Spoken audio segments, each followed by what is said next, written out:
Subscribe कीजिए authentic education channel को और साथ दिए गए बेल आइकॉन के ऑल नोटिफिकेशन पे क्लिक करें ताकि आपको आने वाली हमारी हर नई वीडियो का नोटिफिकेशन मिलता रहे। बिस्मिल्लाहिर्रहमानिर्रहीम। अस्सलाम वालेकुम students, welcome in authentic education channel. उम्मीद करता हूँ कि आप सब खैरियत से होंगे। इलेक्ट्रोफिलिक एरोमेटिक सब्स्टिट्यूशन रिएक्शंस को स्टूडेंट्स हम डिस्कस कर रहे हैं। हमारे पास नेक्स्ट टाइप जो है डाईएज़ो कपलिंग रिएक्शंस है। तो डाईएज़ो कपलिंग रिएक्शंस क्या होते हैं ये आज के लेक्चर में इंशाल्लाह हम डिस्कस करेंगे। तो डाईएज़ो कपलिंग रिएक्शंस के अंदर जो है सबसे पहली बात ये है कि डाईएज़ो कपलिंग रिएक्शंस में हम जो बात डिस्कस करते हैं इसको हम नाइट्रस एसिड टेस्ट का नाम भी देते हैं। तो इसके बाद बेस ऑफ डाईएज़ो कपलिंग रिएक्शंस की जो बेस है इसको क्या क्या बोला जाता है। डाईएज़ो कपलिंग रिएक्शंस की जो बेस है इसको तीन नाम दिए जाते हैं। एक है इसको डाईएज़ोटाइजेशंस कहते हैं, डाईएज़ोनाइजेशंस कहते हैं और डाईएज़ोटेशंस के नाम से जाना जाता है। तो ये डाईएज़ो कपलिंग रिएक्शन जो है ये किस तरह से नाइट्रस एसिड टेस्ट जो है प्रोसीड होता है, ये एक सिंपल सी डायग्राम है। इससे हम इसको जो है एक्सप्लेन करेंगे कि किस तरह से ये प्रोसीड होगा। सबसे पहले हम क्या करते हैं कि एक कंटेनर लेते हैं। ये देखें एक कंटेनर या हमने एक बीकर लिया हुआ, इस बीकर के अंदर आइस जो है एडजस्ट करते हैं, आइस इसके अंदर ऐड करते हैं, इसके अंदर बर्फ़ डाली हुई है। सबसे पहले एक कंटेनर लिया, कंटेनर के अंदर हमने बर्फ़ डाली और इसके बाद जो है इस कंटेनर के अंदर दो टेस्ट ट्यूब भी डालेंगे। तो ये दो टेस्ट ट्यूब लिए हैं और ये दो टेस्ट ट्यूब हैं इनके अंदर हम क्या ऐड करेंगे। एक टेस्ट ट्यूब है जिसके अंदर NaNO2 और वाटर ऐड करते हैं, ठीक है, और दूसरी टेस्ट ट्यूब के अंदर ऑर्गेनिक कंपाउंड है और डाइल्यूट HCl है। ये जो ऑर्गेनिक कंपाउंड हमारे पास अननोन ऑर्गेनिक कंपाउंड है जिसको हम डिटेक्ट करने जा रहे हैं। ये कौन सा ऑर्गेनिक कंपाउंड है जिसको हम नाइट्रस एसिड टेस्ट से जो है फाइंड करते हैं कि ये कौन सा हमारे पास ऑर्गेनिक कंपाउंड है। तो बेसिकली डाईएज़ो कपलिंग रिएक्शंस के लिए जो हमारे पास ऑर्गेनिक कंपाउंड हम जो फाइंड करने जा रहे हैं ये हमारे पास अमाइंस होती हैं। ये हमारे पास अमाइंस हैं, प्राइमरी है, सेकेंडरी है, ठीक है, एलिफेटिक है या फिर एरोमेटिक है। तो हम ऑर्गेनिक कंपाउंड जो यहाँ पे ले रहे हैं प्राइमरी या सेकेंडरी अमाइंस ले रहे हैं जो एरोमेटिक्स हैं या फिर एलिफेटिक्स हैं। तो हमारे पास ये बेसिकली इसकी जो फ्लोशीट डायग्राम है कि हमारे पास दो टेस्ट ट्यूब में, एक टेस्ट ट्यूब के अंदर हमने NaNO2 और वाटर लिया, दूसरी टेस्ट ट्यूब के अंदर ऑर्गेनिक कंपाउंड और डाइल्यूट HCl लिया, ठीक है। तो इसको हमने बर्फ़ के अंदर जो है लगा के रख देना है, ठीक है। इसके बाद नेक्स्ट क्या होगा, इसको हमने जो टेम्परेचर प्रोवाइड करना है 0 to 5 डिग्री C जो है इसको टेम्परेचर प्रोवाइड करेंगे, ठीक है। और ये आइस के अंदर जो है, आइस के अंदर हमने क्या किया है, ये जो दो टेस्ट ट्यूब हैं उनको रखा है मिनट से बीकर के अंदर हमने आइस लगाई हुई है। इसके बाद वन टेस्ट ट्यूब के अंदर हमने क्या किया, ऑर्गेनिक कंपाउंड डाइल्यूट HCl लिया और दूसरी टेस्ट ट्यूब के अंदर हमने क्या किया, NaNO2 और वाटर के मॉलिक्यूल लिए हुए हैं। और इसके बाद हमने क्या करना है, ये जो दो टेस्ट ट्यूब हैं, ठीक है, ये दो टेस्ट ट्यूब के अंदर हमने ये कंपाउंड तो ले लिया, फिर थोड़ी देर के बाद हमने ये जो एक के अंदर जो कंपाउंड हमने दूसरी के अंदर ऐड कर देना है। मेन से ये दोनों कंपाउंड जो आपने एक टेस्ट ट्यूब के अंदर मिक्स कर देने, ठीक है। चाहे ये कंपाउंड आप इसके अंदर ऐड कर दें या ये वाले जो हैं या आप इनके अंदर ऐड कर दें। मेन से आपने दो टेस्ट ट्यूब के जो कंपाउंड्स आपने दोनों के एक के अंदर ऐड करना है, मिक्स कर देंगे। जब ये दोनों मिक्स करेंगे तो इससे आपके पास एक्सोथर्मिक रिएक्शंस हो गए। एक्सोथर्मिक रिएक्शंस का मतलब यह है कि हीट इवॉल्व होगी, हीट रिलीज होगी, जिसकी वजह से जो है आपका जो है टेस्ट ट्यूब है वो हीट अप होना शुरू हो जाएंगी, ठीक है। तो इस वजह से हम इसको कूलिंग प्रोवाइड करते हैं। इस वजह से हम इस कंटेनर के अंदर जो है यहाँ पे बर्फ़ लगाई हुई है ताकि यहाँ पे जब हीट रिलीज हो ये टेस्ट ट्यूब जो हीट अप हो, ठीक है, इसके बस्ट होने का खतरा ना हो। तो इस वजह से हम यहाँ पे क्या लगा देते हैं, आइस लगा देते हैं, हीट रिलीज होती है। इस वजह से हम कूलिंग प्रोवाइड करते हैं ताकि हमारे पास जो रिएक्टिविटी जो होती है वो डिक्रीज कर जाए। इस वजह से हम जो है जो कंपाउंड्स उनको मिक्स कर देते हैं दोनों को, ताकि यानी कि हम अच्छी तरह से उनको ऑब्जर्व कर सकें। तो इसके बाद जब हम ये कंपाउंड ये दो टेस्ट ट्यूब के ये जो कंपाउंड्स हैं आपस में मिक्स करेंगे तो इससे हमारे पास कुछ ऑब्जर्वेशंस आएंगी। वो क्या क्या हो सकती हैं। एक तो हम नोट करेंगे इससे नाइट्रोजन गैस निकल रही है या नहीं निकल रही। नाइट्रोजन गैस अगर तो उसमें से निकल रही है तो वो नोट करेंगे कि इस फॉर्म में निकल रही है। नाइट्रोजन गैस अब अगर तो उस टेस्ट ट्यूब में से आपने दो टेस्ट ट्यूब्स के जो कंपाउंड मिक्स कर दिए, मीन से ये चार कंपाउंड आपने मिक्स कर दिए, ये आप दो कंपाउंड, ये दो कंपाउंड, आपने ये चारों कंपाउंड एक के अंदर ही ऐड किए। तो इससे आपने क्या देखना है, अगर तो नाइट्रोजन गैस बबल्स की फॉर्म में निकल रही है, उसके बबल्स बन रहे हैं, बैलून से बन रहे हैं, ठीक है, गुब्बारे से बन रहे हैं, तो आपने देखना है कि वो आपके पास नाइट्रोजन गैस अगर बबल्स बना रही है तो इसका मतलब आपके पास जो अननोन ऑर्गेनिक जो कंपाउंड आपने ये जो स्टार्ट के अंदर ये लिया था, इसका मतलब ये आपके पास प्राइमरी एलिफेटिक अमाइन हो सकता है। इसका मतलब ये आपके पास प्राइमरी एलिफेटिक अमाइन है जो ऑर्गेनिक कंपाउंड। अगर ये ऑब्जर्वेशंस नहीं हो रही तो इससे हम नेक्स्ट ऑब्जर्वेशन ऑब्जर्वेशंस की तरफ चलते हैं। अगर तो आपने ये दोनों टेस्ट ट्यूब्स के ये चारों कंपाउंड्स हैं इनको मिक्स किया तो इससे आपके पास जो है एक येलो मैस बन गया, ठीक है, एक येलो सा मैस बनेगा। तो इसका मतलब सेकेंडरी आपके पास जो है एलिफेटिक या एरोमेटिक अमाइंस हो सकते हैं, ठीक है। तो इससे आपके पास ये ऑब्जर्वेशंस आई अगर येलो मैस बनता है। अगर कोई रिएक्शंस की ना हो तो इसका मतलब ये है कि ये टर्शरी अमाइंस होंगे। तो ये जो रिएक्शंस है किस तरह से आपको ये चले, आपको ऑब्जर्वेशंस हुई, जो आपने इसको ओवरऑल देखा, ठीक है, फिजिकली आपने इसको देखा कि यानी कि ये ऑब्जर्वेशंस होती हैं। लेकिन केमिस्ट्री रिएक्शंस की कैसी होगी, किस तरह से यानी कि जो प्राइमरी सेकेंडरी टर्शियरी अमाइंस की डिटेक्शंस होती है ये आप देखते हैं। तो सबसे पहले हमारे पास ये जो कंपाउंड है एक टेस्ट ट्यूब के अंदर NaNO2 और वाटर है, दूसरी के अंदर ऑर्गेनिक कंपाउंड मीन्स अमाइंस हैं, प्राइमरी है, सेकेंडरी है, टर्शरी है, और इसके अंदर डाइल्यूट HCl है। आपने जब इन दो टेस्ट ट्यूब के जो कंपाउंड्स हैं एक के अंदर इनको मिक्स करेंगे तो सबसे पहले क्या होगा, NaNO2 और HCl आपस में रिएक्ट करेंगे। तो इससे आपके पास जो है HNO2 और NaCl बनेगा, ठीक है। इससे क्या बना, ये आपके पास H है, HNO2 बन गया, और इसी तरह इसका कैटाइन आ गया और इसका एनाइन आ गया, ये आपके पास NaCl बन गया, ठीक है। HNO2 आपके पास ये बन गया। HNO2 को हम ओपन करके लिखे तो हमारे पास HNO2 की स्ट्रक्चर ये है, ठीक है, HONO। नाइट्रोजन की वैलेंसी यहाँ पे ये देखें 3 है, तो 3 हमने वैलेंसी शो कर दी। और फिर हम ये क्या करें कि आपके पास जब इन दोनों को मिक्स करेंगे फिर HNO2 जो बन जाता है यहाँ पे ये डाइल्यूट HCl का यहाँ से एक प्रोटॉन भी पिक करेगा, ठीक है। ये यहाँ से अपने लोन पेयर ऑक्सीजन अपने लोन पेयर के थ्रू यहाँ से एक प्रोटॉन पिक करेगा।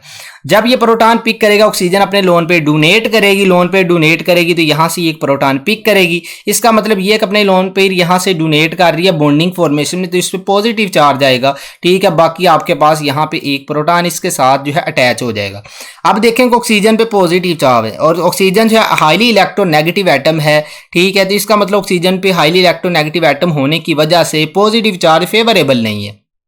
तो इसको हम किस तरह से स्टेबलाइज करेंगे, ये जो बॉन्ड है नाइट्रोजन ऑक्सीजन के दरमियान ये बॉन्ड हम ब्रेक करेंगे, ठीक है। अगर हम ये बॉन्ड ब्रेक करते हैं तो इससे हमारे पास कोई फायदा नहीं होने वाला। अगर ये कंपाउंड का ये जो ऑक्सीजन नाइट्रोजन के दरमियान बॉन्ड है ये इस तरह ऑक्सीजन की तरफ ब्रेक कर देते हैं, ये बॉन्ड यहाँ से ब्रेक कर देगा तो हमारे पास ये वाटर मॉलिक्यूल यहाँ से एलिमिनेट हो जाएगा। तो ये वाटर मॉलिक्यूल यहाँ से निकल गया, ठीक है। ये बॉन्ड हमने इस तरफ ऑक्सीजन की तरफ ब्रेक किया तो इसका मतलब नाइट्रोजन से इलेक्ट्रॉन डेंसिटी जा रही है तो इसके ऊपर पॉजिटिव चार्ज आएगा। जब भी हमारे पास नाइट्रोजन और ऑक्सीजन के दरमियान डबल बॉन्ड हो और नाइट्रोजन में पॉजिटिव चार्ज हो तो इसको हम नाइट्रोसोनियम आयन कहते हैं। तो ये हमारे पास जो है नाइट्रोसोनियम आयन की फॉर्मेशन हो जाती है। जब हमारे पास नाइट्रोसोनियम आयन फॉर्म हो जाता है तो इसी के साथ साथ हमारे पास एक जो नेक्स्ट जो थर्ड स्पीशीज है वो ऑर्गेनिक कंपाउंड है। तो इसके बाद क्या होगा, ये जो आपके पास नाइट्रोसोनियम आयन है ये आपके पास ऑर्गेनिक कंपाउंड मीन टू से अमाइन है, प्राइमरी है, सेकेंडरी है, टर्शरी है, ठीक है, उसके साथ रिएक्ट करेगा। टर्शरी के साथ तो रिएक्ट ही नहीं करेगा क्योंकि रिएक्शन ही नहीं होगा, लेकिन प्राइमरी सेकेंडरी के साथ ये रिएक्ट करेगा। तो प्राइमरी सेकेंडरी के साथ किस तरह से रिएक्ट करेगा, एलिफेटिक्स हैं चाहे वो एरोमेटिक्स हैं, ठीक है, तो वो हम आगे देखते हैं।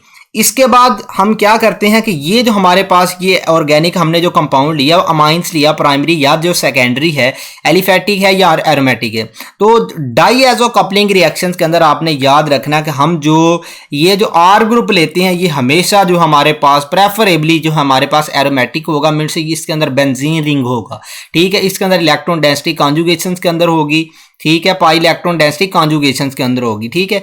तो ये हमारे पास एरोमेटिक कंपाउंड होगा।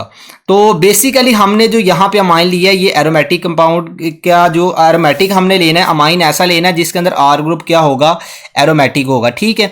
तो हमने यहाँ तक नाइट्रोसोनियम आयन बना लिया। नाइट्रोसोनियम आयन अब क्या करेगा, प्राइमरी या सेकेंडरी अमाइंस के साथ रिएक्ट करेगा और अमाइन का ये जो आर ग्रुप है वो क्या होगा, ये एरोमेटिक होगा, ये आर ग्रुप है, ठीक है। इसके बाद नेक्स्ट क्या होगा, ये आपके पास ये जो अमाइन है ये आर ग्रुप जो हमारे पास एरोमेटिक है इसके साथ बेंजीन रिंग एक हो सकता है, दो हो सकते हैं, या आर ग्रुप जो बेंजीन के साथ कोई सब्स्टिट्यूशन हो सकती है, तो ये आर ग्रुप हमारे पास एरोमेटिक है। ये हमारे पास ऑर्गेनिक कंपाउंड इस नाइट्रोसोनियम आयन के साथ, ये हमारे पास जो नाइट्रोसोनियम आयन बन गया है इसके साथ रिएक्ट करेगा। तो ये नाइट्रोजन पे लोन पेयर है, इलेक्ट्रॉन डेंसिटी जो है यहाँ से यानी कि फ्लो होगी तो नाइट्रोजन पे अटैक होगा। लोन पेयर है, नेगेटिवली चार्ज है और ये आपके पास पॉजिटिव चार्ज है, तो ये यहाँ से इसके ऊपर अटैक करेगा, ठीक है। तो ये इलेक्ट्रॉन डेंसिटी जब ये डोनेट करेगा तो इस पर पॉजिटिव चार्ज आ जाएगा और ये क्या हो जाएगा, स्टेबलाइज हो जाएगा और इसका आपस में बॉन्ड बन जाएगा, ठीक है। इसके नाइट्रोजन के साथ दो प्रोटॉन दो हाइड्रोजन लगे हुए।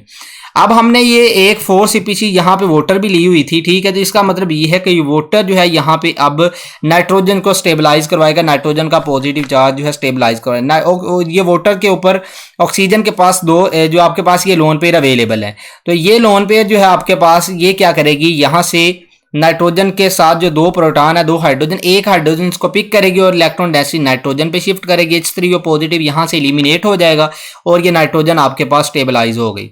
इसके बाद यहाँ पे अगर इसको देखें कि नाइट्रोजन के साथ डबल बॉन्ड ऑक्सीजन है, नाइट्रोजन के ऊपर एक प्रोटॉन लगा हुआ है, इसका मतलब इसका एक टॉटोमर जो है पॉसिबल है, ठीक है। ये प्रोटॉन यहाँ पे ऑक्सीजन के साथ ऑक्सीजन के साथ भी आ सकती है। ये कीटो फॉर्म है तो इसका मतलब इसकी इनॉल फॉर्म ये होगी, ठीक है।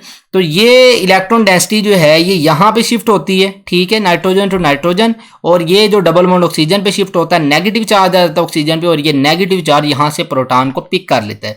तो ये हमारे पास इसका एक टाटोमर बन जाता है। अब ये जो टाटोमर है, अब इसके बाद क्या होगा, ये टाटोमर डाइल्यूट HCl के साथ रिएक्ट करेगा, ठीक है। हमने जो भी एसिड लिया हुआ है, ये देखें ये एसिड है हमारे पास, ये एसिड के साथ जो रिएक्ट करेगा। तो यहाँ से हमने बेसिकली ये जो है CPC रिमूव करवा के हमने डाइजोनियम साल्ट जो है ये लेना है। तो इसके बाद क्या होगा, ये जो ऑक्सीजन के पास लोन पेयर है ये यहाँ से प्रोटॉन को पिक करेगा। किसका प्रोटॉन है, ACl मीन से एसिड गैस, जो एसिड लेंगे उसका प्रोटॉन पिक होगा और यहाँ पे ये लोन पेयर के थ्रू ये प्रोटॉन पिक हो गया। हमारे पास ये वाटर मॉलिक्यूल, ठीक है, ये किस तरह से एलिमिनेट होगा ये देखते हैं। जब ये पिक करेगा ऑक्सीजन पे पॉजिटिव चार्ज आ जाएगा, ऑक्सीजन के साथ दो हाइड्रोजन लगे हुए और इसको रेजोनेट करवा के जो हम यहाँ से वाटर मॉलिक्यूल, ड्राइविंग फोर्स ये है कि नाइट्रोजन के पास लोन पेयर अवेलेबल है। तो ये लोन पेयर यहाँ पे नाइट्रोजन टू नाइट्रोजन यहाँ पे ये बॉन्डिंग फॉर्मेशंस में इन्वॉल्व हो जाते हैं और ये जो बॉन्ड हम यहाँ पे ऑक्सीजन पे शिफ्ट करवा के ये ऑक्सीजन को स्टेबलाइज करवा देते हैं और ये वाटर मॉलिक्यूल यहाँ से एलिमिनेट हो जाता है। अब हमारे पास ये जो नाइट्रोजन, ये इलेक्ट्रॉन डेंसिटी जब यहाँ पे शिफ्ट होगी तो ये देखें आपके पास ये नाइट्रोजन के पास ये 3 बॉन्ड है और ये 4 है, 4 बॉन्ड हो गए। इसका मतलब यहाँ पे नाइट्रोजन पे पॉजिटिव चार्ज आ जाएगा, ये इलेक्ट्रॉन डेंसिटी यहाँ पे शिफ्ट हो गई और ये नाइट्रोजन के लोन पे यहाँ पे जो है यूज हो गया, जिस वजह से नाइट्रोजन में पॉजिटिव चार्ज आ गया है। अब ये देखें कि आपके पास ये जो CPC बन रही है इसको हम डाइजोनियम साल्ट का नाम देते हैं। ये यहाँ पे जो पॉजिटिव चार्ज आ जाता है इसको स्टेबलाइज करवाता है। इसको कौन सी चीज स्टेबलाइज करवाती है, हमने जो एसिड लिया, एसिड का जो यहाँ पे पॉजिटिव पार्ट यूज हो गया, इसका जो काउंटर पार्ट मीन से नेगेटिव पार्ट था वो क्लोराइड था। क्लोराइड क्या करेगा, इस नाइट्रोजन को जो है स्टेबलाइज करवाने की कोशिश करता है, ठीक है, इसको एंगेज करेगा और इसको स्टेबलाइज करवाना शुरू कर देगा। ये हमारे पास डाइजोनियम साल्ट बन जाता है, ठीक है। अब डाइजोनियम साल्ट के अंदर ये अगर देखें ये R ग्रुप कहाँ से आया, R ग्रुप हमारे पास जो हमने अमाइंस लिए हैं R ग्रुप उनका अमाइंस का है N मेट से, ये एरोमेटिक ही है। और ये जब नाइट्रोजन लिया ये भी अमाइन से आई है, NH2 हमने लिया हुआ था ये भी यहाँ से आ गया। और ये जो नाइट्रोजन है ये हमारे पास जो है यहाँ से आता है, नाइट्रोसोनियम आयन से आता है, ठीक है। तो इसका मतलब ये नाइट्रोसोडियम आयन का ये नाइट्रोजन हमारे पास ये नाइट्रोसोनियम का आयन का है और ये नाइट्रोजन हमारे पास जो है ये वाला ये है अमाइन का, ये R ग्रुप भी अमाइन का है। तो इससे हमारे पास डाइजोनियम साल्ट बनता है। डाइजोनियम साल्ट की वजह से हमें जो है जो नाइट्रोजन गैस की अब बबलिंग नजर आएगी, वो किस तरह से नाइट्रोजन गैस की बबलिंग आती है, ये नाइट्रोजन यहाँ से भी एलिमिनेट हो जाती है नेक्स्ट स्टेप के अंदर। और इसमें ये हमारे पास ये अमाइन से आपके पास आ गया एरोमेटिक जो रिंग आ गया, ठीक है, R ग्रुप आ गया। इसके बाद नाइट्रोजन अमाइन का है और इसके बाद ये नाइट्रोजन आपके पास जो नाइट्रोसोनियम आयन का ये क्लोराइड जो है इसको क्या करवा रहा है, स्टेबलाइज करवा रहा है। इसको हम इकट्ठा भी लिख सकते हैं N2 और नाइट्रोजन में पॉजिटिव चार्ज है और क्लोराइड है, ठीक है। That's all, thank you. If you have any question then you may ask in comment box. अगर आपका किसी किस्म का कोई क्वेश्चन है तो आप नीचे कमेंट बॉक्स में ज़रूर पूछ सकते हैं। अपना ख्याल रखिएगा, मिलते हैं नेक्स्ट वीडियो में। अल्लाह हाफिज़।